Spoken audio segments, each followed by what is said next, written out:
most students assume a 1/4 matrix is too simple to have interesting structure. They're wrong. This is A, the matrix 1, 1, 1, 1.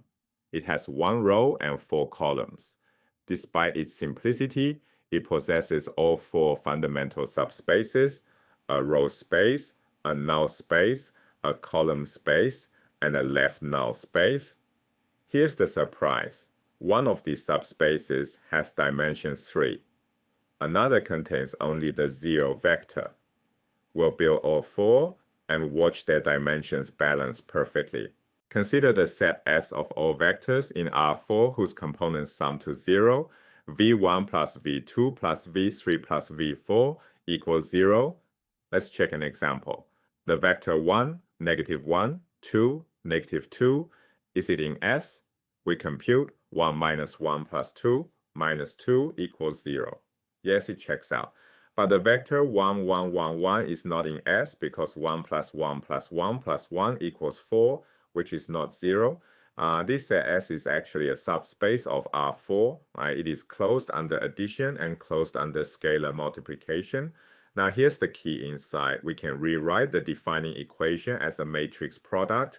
The row vector 1, 1, 1, 1 times the column vector v1, v2, v3, v4 equals 0. And that is exactly AV equals 0, where A is the 1/4 matrix with all 1s. So the set S is the null space of A. It is the set of all vectors that A maps to 0. Let's find the basis for this null space. From the equation, solve for the pivot variable v1 equals -v2 minus v3 minus v4. Here, v1 is the pivot variable and v2, v3, and v4 are free variables. They can take any value. To build a basis, we use a standard technique. Set one free variable to 1, the rest to 0, and solve for v1. First special solution, set v2 equals 1, v3 and v4 equals 0. Then v1 equals -1. That gives us the vector -1, 1, 0, 0. Second special solution, set v3 equals 1, v2 and v4 equals 0. Then v1 equals -1. That gives us the vector -1, 0, 1, 0. Third special solution, set v4 equals 1, v2 and v3 equals 0. Then v1 equals -1. That gives us the vector -1, 0, 0, 1. These 3 vectors are linearly independent and they span the null space, so they form a basis for the null space of A. This outcome is guaranteed by the rank-nullity theorem. It states that the dimension of the null space of A equals n minus the rank of A, where n is the number of columns and the rank is the number of pivot positions. Let's apply this to our matrix. Our matrix has 1 non-zero row, which gives us 1 pivot. So the rank of A equals 1. The number of columns n equals 4. Therefore, the dimension of the null space is 4 minus 1, which equals 3. This is exactly what we found. 3 linearly independent basis vectors spanning the null space. We found the null space. 3 more subspaces hide in this matrix. Let's catalog all 4. Starting with the pair that lives in R4. The row space, written as C of A transpose, is the span of A's rows. Our matrix has a single row, 1, 1, 1, 1. That vector is non-zero, so it forms a basis by itself. The row space has dimension 1. It's a line through 1, 1, 1, 1 in R4. The null space, N of A, we already know. It lives in R4 with dimension 3 and its basis vectors are -1, 1, 0, 0, -1, 0, 1, 0, and -1, 0, 0, 1. Here's the first balance check. Row space dimension 1 plus null space dimension 3 equals 4, and that's n, the number of columns. This confirms the rank-nullity theorem is satisfied for the pair of subspaces living in R4. Now the pair living in R1. The column space, C of A, spans the columns of A. Each column of a 1/4 matrix is just a single number. All 4 columns are the number 1. Since 1 is non-zero, the column space is all of R1. the entire real line. It has dimension 1 with basis, the single number 1. Next, the left null space N of A transpose contains all y in R1 satisfying A transpose times y equals 0. A transpose is a 4x1 column vector of all ones. Now, the equation requires y times the vector of ones to equal the 0 vector. That is, y times 1 must equal 0 in every component, which forces y to equal 0. So the left null space contains only the 0 vector. Its dimension is 0, and the basis is the empty set. Notice the dimensions check out. Dimension of C of A plus dimension of N of A transpose equals 1 plus 0, which equals 1, the number of rows m. Dimension 0 requires careful attention. The left null space N of A transpose contains only the 0 vector. Its basis is the empty set, a set with no vectors in it.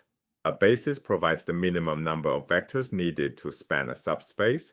The 0 vector needs no vectors at all to be represented, so the dimension equals 0. This keeps all our formulas consistent. But we should verify that the set containing only the 0 vector is indeed a legitimate subspace. First, does it contain the 0 vector? Yes, 0 is in the set containing 0. Check. Second, is it closed under addition? 0 plus 0 equals 0, which is still in the set. Check. Third, is it closed under scalar multiplication? Any constant c times 0 equals 0, which is still in the set. Check. Therefore, the set containing only the 0 vector is a valid subspace of dimension 0. Now let's verify the dimension bookkeeping. In R4, the row space has dimension 1, and the null space has dimension 3. 1 plus 3 equals 4. That's n, the number of columns. Check. In R1, the column space has dimension 1, and the left null space has dimension 0. 1 plus 0 equals 1. That's m, the number of rows. Check. Both dimension checks pass perfectly. For any m by n matrix of rank R, the same pattern always holds. R plus n minus R equals n, and R plus m minus R equals m. With rank 1, our matrix obeys the exact same laws as any matrix in existence. Here's the geometric picture. In R4, the row space is a line pointing in the direction 1, 1, 1, 1. The null space is a three-dimensional hyperplane perpendicular to that line. It contains every vector whose components sum to 0. These two subspaces are orthogonal complements. Orthogonal means perpendicular, extended to higher dimensions. Complements means that together, they account for all of R4. Every vector splits uniquely into a component along the line and a component in the hyperplane. Now over in R1, the same story plays out more simply. The column space fills the entire number line, all of R1. The left null space is just the origin, the set containing only 0. These are orthogonal complements again, dividing up all of R1 between them. This is the beautiful geometric structure that the 4 fundamental subspaces always provide. Gilbert Strand called the 4 fundamental subspaces the fundamental theorem of linear algebra, for good reason. Every matrix, whether 1 by 4 or 1000 by 5000, carries this same architecture. The row space and the null space divide up Rn, the domain. The column space and left null space divide up Rm, the codomain. Rank determines everything. It fixes all 4 dimensions at once. Here is the general principle. For any m by n matrix of rank R, the row space, C of A transpose, has dimension R, and the null space, N of A, has dimension n minus R. Together, they partition Rn. The column space, C of A, has dimension R, and the left null space, N of A transpose, has dimension m minus R. Together, they partition Rm. The dimensions always add up perfectly.